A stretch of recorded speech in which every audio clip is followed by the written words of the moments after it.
économiquement, comment on peut faire venir d'autres types d'entreprises pour augmenter la diversification de l'offre de services ici à Québec? Écoute, je vais te sortir la peine de mon chapeau, mais J'aime ça. l'accessibilité est importante. Ouais.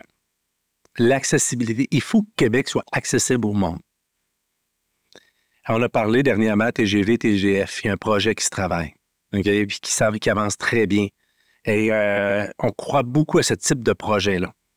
Parce que, oui, il y a des Teams aujourd'hui, il y a des visioconférences, mais les entreprises ont besoin que ce soit accessible un peu partout dans le monde. Parce que si tu veux attirer des investissements étrangers, ces gens-là, il faut que ce soit facile de venir à Québec. Mais si faut qu'ils arrêtent à Toronto, puis après ça, un vol Toronto-Montréal, Montréal-Québec, ça commence à être long un peu, là. Ouais.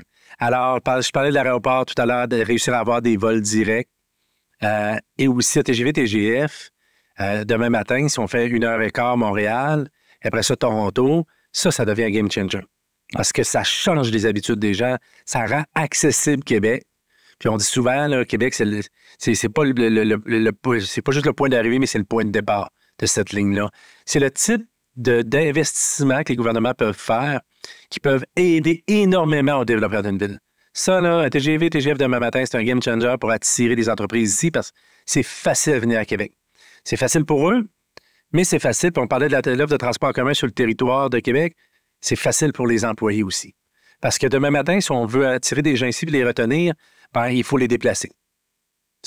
Présentement, à Québec, majoritairement, il faut une auto.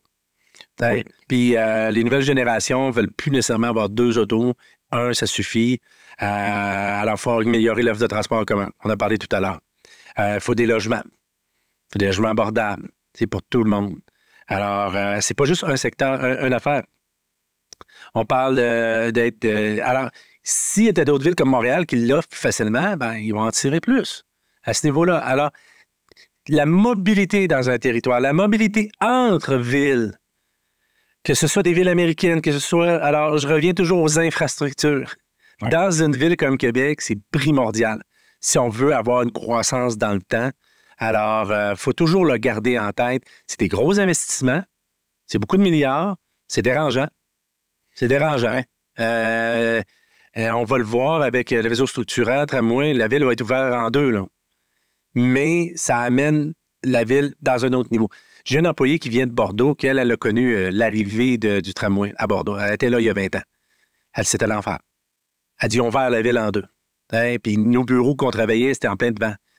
Mais elle dit, depuis qu'ils ont fait la première phase, tout le monde voulait une phase 2, tout le monde veut une phase 3. Et là, cette année, Bordeaux ont communiqué, ont connecté le tramway avec l'aéroport. Alors, quand tu arrives à Bordeaux, tu atterris là, tramway, tu n'as même plus besoin de prendre un taxi, tu n'as pas besoin de louer un char direct, tu peux te promener à la grandeur. Et Bordeaux se développe énormément à cause de ça, la facilité, l'accessibilité.